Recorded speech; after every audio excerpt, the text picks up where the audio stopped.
मैं तो खुद बहुत अमेज्ड हूँ कि किस किस्म के बयानात पीटीआई की जानिब से दिए जा रहे हैं। सीएम केपी के कोर्ट बाय कोर्ट कि 2 बार आर्मी चीफ से मुलाकात हुई है, हर चीज़ बहुत अच्छी गई है, लेकिन हम जो बात करना चाह रहे हैं ना उसका भी माहौल या भी वक्त नहीं आया है। तो क्या मुज़ाकरात कोई दरमियान में कोई बर्फ पिघली है? पहले तो आपने ये कह के कि जी हसन इकबाल ने कहा कि फ्रेंडली अपोजिशन गाली होती है तो यानी कि पार्लियामेंट में आके बात कर रहे हैं अपोजिशन एनीवे मैं तो बार बार कहता रहा हूँ कि ज्यादा देर इक़्तिदार से परे पीपल्स पार्टी नहीं रहेगी। आज उसके एक अहम रहनुमा यूसुफ रज़ा गिलानी जो चेयरमैन सेनेट भी हैं, उन्होंने तो दो टोक अल्फाज में कह दिया है कि जनाब हमने तो कभी ना की ही नहीं है और दूसरा उन्होंने और ज्यादा एक कदम और आगे गए, उनका हमने तो कभी पीठ में छुरा घोंपा ही नहीं है।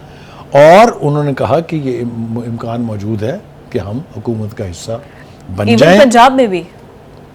पंजाब में भी कैबिनेट में आएंगे और अंडरस्टैंडिंग होगी तो वो फेडरल में भी आएंगे, दोनों जानिब आएंगे। दूसरी बात जो और इस हवाले से करनी चाहिए, एक और वार्निंग उन्होंने दी है कि देखिए अगर आपने चीफ जस्टिस की मुद्दत मुलाजमत में तौसी की बात की तो हम आपके साथ नहीं हैं। मेरे ख्याल से इससे और ऊपर की बात यह है कि अगर ये कोशिश की भी गई तो खुद चीफ जस्टिस काजी फाइज ईसा साहब इसको एक्सेप्ट नहीं करेंगे, और अगर मेरी इतला ठीक है तो उन्होंने ऑलरेडी कह दिया है कि I will not accept it. Alright, तो इसका मतलब है कि वो 65 इज द एज, वो एज ब्रैकेट के बाद जो मर्जी करते रहे, वो मेरे ख्याल से वो ढंग के आदमी हैं, असूल के आदमी हैं। अगर वो असूलों को कंप्रोमाइज़ करेंगे तो जो इज्जत उन्होंने कमाई है वो कंप्रोमाइज़ हो जाएगी लार्जली। बिल्कुल ठीक हो गया, बात उनकी ठीक है। और अब लेट्स सी हमारे फॉरेन मिनिस्टर कब चेंज होते हैं और बिलावल कब मिनिस्ट्री की आते हैं वजारत पे। अब ये तो पता चला है, आई थिंक बजट के बाद ही ये सारे कैबिनेट में शामिल होंगे।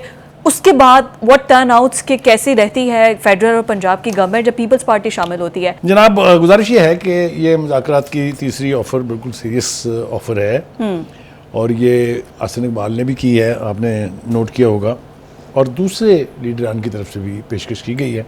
थोड़ा सा हम इसको रिकॉल कर लेते हैं मेरे ख्याल से अपने नाज़रीन के लिए कि जब पीडीएम की हुकूमत बनी थी तो उस वक्त भी सबसे पहले ये पेशकश की गई थी पीटीआई को कि, बल्कि अगर आप उससे भी पीछे मुझे ले जाएं, जब खुद इनकी हुकूमत बनी थी तो उस वक्त भी leader of the opposition Shehbaz Sharif ने और आसिफ जरदारी ने दोनों पेशकश की थी कि आइए चार्टर ऑफ डेमोक्रेसी कर लेते हैं, चार्टर ऑफ इकोनॉमी कर लेते हैं, याद है? लेकिन जो जवाब मिला था वो मेरे ख्याल से दोहराने की जरूरत नहीं है।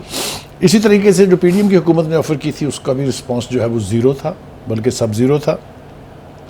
दूसरी पेशकश की गई थी 8 फरवरी के इंतखाबात से थोड़ा पहले और फौरन बाद। क्या ये जनाब अभी रिसेंटली राना सनाउल्लाह ने कितनी कोशिशें की? ठीक है जी। उसके बाद मुख्तलिफ बयान जो पीएमएलएन के लीडर्स हैं वो रिपीट करते रहे हैं, उनको पता था जवाब क्या मिलना है, इसलिए वो और ज़्यादा बार बार कह रहे थे। अब ये तीसरी जो पेशकश हुई है इसका फ़ायदा उठाना चाहिए उनको। पीटीआई में अगर विजडम है, अगर विजन है, अगर उनके एडवाइज़र ठीक हैं तो उनको इसका फ़ायदा उठाना चाहिए, लेकिन ऐसा मुझे कुछ दिखाई नहीं देता है। आज ये जरा पीपल्स पार्टी की तरफ, पीपल्स पार्टी ने भी 3 मरतबा ये कोशिश की। बिलावल बार-बार स्टेटमेंट आपको याद है चेयरमैन बिलावल भुट्टो जरदारी साहब, फिर को चेयरपर्सन और प्रेसिडेंट आज के जो है आसिफ जरदारी साहब पीडीएम के वक्त में, उसके बाद जब इंतखाबात हुए, उसके बाद जब इंतखाबात के नतायज सामने आए तो उन्होंने कहा आइए आप हुकूमत बनाए, हम आपका साथ देने के लिए तैयार हैं। लेकिन जो पीटीआई के बानी हैं उनकी अना जो है वो आड़े आ जाती है, इसलिए कि वो हर मसले का हल समझते हैं कि चीफ ऑफ आर्मी स्टाफ के पास है, सियासतदानों के पास नहीं है। इसीलिए आपने सुना कि रिसेंटली वो एक खत भी लिखने वाले थे सदर अपने चीफ ऑफ आर्मी स्टाफ को। ठीक है जी, लिहाजा ये तो हर बार आड़े आएगी। मेरा नहीं ख्याल कि इस ऑफर को भी सीरियसली लिया जाएगा, क्योंकि he doesn't believe in talking to politicians. वो तो ये सब चोर हैं, ये सब डाकू हैं। आप देखिए उन्होंने कितने कितने बड़े खौफनाक बयान दिए हुए, मैं खुदकुशी कर लूंगा इससे बेहतर कि मैं इनके साथ बैठ के बात हाथ नहीं मिलाऊंगा, मैं वगैरह वगैरह हाथ नहीं मिलाऊंगा। लेकिन ये जो आज हुआ है, यानी कल जो डेवलपमेंट हुई है उसके ऊपर आज भी देखा हमने कि प्रेस कॉन्फ्रेंस भी की गई है। ये एक यूं आप कह लीजिएगा कि ये आइस हैज स्टार्टेड मेल्टिंग। ये सेफ स्टेटमेंट है, इसलिए कि आप ये देखिएगा कि इसके साथ करनी क्या है पीटीआई के सोशल मीडिया ट्रोलर्स ने। इस खटक साहब के, सॉरी गंडापुर साहब के साथ जो कुछ होगी वो तो हम देखेंगे और रिपोर्ट भी करेंगे यहाँ बैठ के, मैं और आप तबसरे भी कर रहे लेकिन उन्होंने अभी भी कहा है ऐसा माहौल नहीं है, ऐसा वक्त नहीं है, अभी भी वो बात गवर्नमेंट से नहीं, वो बात आर्मी चीफ से करना मैं अर्ज करूँ ना आपसे, देखिए ना उन्होंने क्या कहा, उन्होंने कहा जी मुलाकात हुई लेकिन जो मैंने बात करनी थी वो मैं नहीं कर पाया हूँ। हाँ। वो उनसे बात कोई करेगा भी नहीं, उधर से तो नहीं होनी ना। उन्होंने they have already stated their position, 2-3 star journals publicly saying there is no question of any deal, there is no question of any talk with the PTI. जो सानेहा 9 मई में मुलविस है, ये एहसन इकबाल ने भी कहा है। बट क्या इमरान खान की तरफ से गो हेड दिया गया अली अमीन को कि आप मेरे बिहाफ पे जाकर बात करें? That is what remains to be seen। मैंने जैसा कहा कि इनके साथ जो होने वाली है वो हमें थोड़ा सा इंतजार करना पड़ेगा। देखिए, एक इल्ज़ाम PTI के अंदर से गंडापुर साहब के ऊपर लगाया जाता है कि जी ये तो फौज के आदमी हो गए हैं। हाँ। अच्छा, फिर उनसे कहें भाई कैसे आप कह सकते हो? कहते हैं देखें जी पूरी काबीना लेके पेशावर कोर कमांडर घर चले गए। ठीक है जी। अच्छा जी, फिर वो ये भी कहते हैं, मैंने ये PTI के लोगों ने कहा है कि जी इनके पास तो मैंडेट ही नहीं था शहबाज शरीफ के साथ तस्वीर खिंचवाने का। हाँ। इन्होंने तस्वीर क्यों खिंचवाई? तस्वीर क्यों खिंचवाई? ठीक है, उन्होंने तस्वीर तो खिंचवानी छोड़ दें। हाँ। वो किसको नहीं मिले हैं। आप देखिए AFIC का किसी ने नहीं सुना था कि जी वो आएंगे, इसमें शिरकत करेंगे। पहले तो ये था कि हुकूमत ने इनवाइट ही नहीं करना। आपको पता ना प्रोपेगेंडा क्या हो रहा था। फिर हुकूमत ने अपना इनवाइट कर दिया तो वो आ भी गए। और उसमें आना तो चलिए खैर उनकी मजबूरी आप समझते हैं, लेकिन ये जो PTI और हुकूमत के दरमियान जो प्लेटफॉर्म मुहैया किया है मोहसिन नकवी साहब ने एज इंटीरियर मिनिस्टर, उसने मेरे ख्याल से इस आइस मेल्ट होने में बहुत किरदार अदा किया है। उसके बारे में यानी जो मोहसिन अपने अवैस लगारी साहब है और जो अलीन गंडापुर है, उन्होंने कहा कि एक ऐसा प्लेटफॉर्म मुहैया किया गया जहां बैठ के मसाइल पर बात भी हुई और उसका हल भी। SIFC नहीं, ये वो 3 लोगों की जो मुलाकात है उसकी बात हो। अच्छा। और वो समझते हैं, तीनों ही फ्रीक जो थे इस मीटिंग के, वो ये समझते हैं कि it's a breakthrough. Agenda तो उसका बिजली की लोड शेडिंग खत्म करना था। नो डाउट कि ये ब्रेक थ्रू है, इसलिए कि गंडापुर जैसा आदमी ये कह रहा है कि नहीं हम अपने वाजिबात अदा करेंगे। अब ये वाजिबात वाली कहानी जो है, अगर आप मुझे इजाजत दें तो थोड़ी सी शेयर कर लें। जी बताइए अपने नाज़रीन के साथ कि KPK के 5 अजला में 125 बिलियन रुपीस की बिजली चोरी होती है। कितनी? 125 बिलियन। ठीक है, हम 1-1 बिलियन मांगने के लिए लोगों के पास जाते हैं। अच्छा जी, उसकी तरह थोड़ी सी और तफसील हम दे दें। पेशावर में पिछले 2 साल में 60 बिलियन की बिजली चोरी हुई है। Peshawar which is the capital city. Mardan में 22 बिलियन। अच्छा जी, DI खान में 20 बिलियन, बन्नू में 19 बिलियन, सवात में 4 बिलियन। आप मुझे बताएं, जिस सूबे के 4 बड़े यानी डिस्ट्रिक्ट्स हैं, छोटे डिस्ट्रिक्ट नहीं है ये, उनमें बिजली चोरी का ये हाल होगा तो कौन सप्लाई करेगा बिजली वहाँ? मुझे बुखारी साहब, हमने ये पूरा डिस्कशन भी किया था पिछले प्रोग्रामों में कि सिर्फ 36% जो लोग हैं KPK के वो बिजली दे रहे हैं, बाकी तो नहीं दे रहे।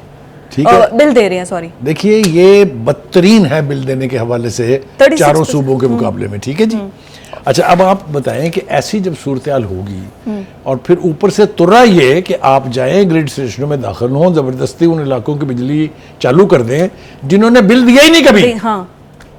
तो ये सब कुछ जो है, ये एक जमहूरी मुआशरे में इस मॉडर्न दौर में ये सब कुछ मुमकिन नहीं है। लेकिन लोड शेडिंग तो वहाँ पे बहुत ज़्यादा हो रही है और अवैस लगारी ने यकीन दहानी करवाई है कि इसको कम करेंगे। बिल देंगे देखिए, बिल देंगे तो बिजली ऑटोमेटिकली आ जाएगी।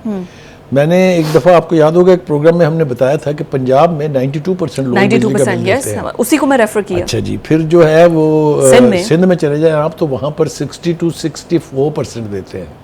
बलूचिस्तान में आप चले जाएं तो वहाँ भी 50+ है।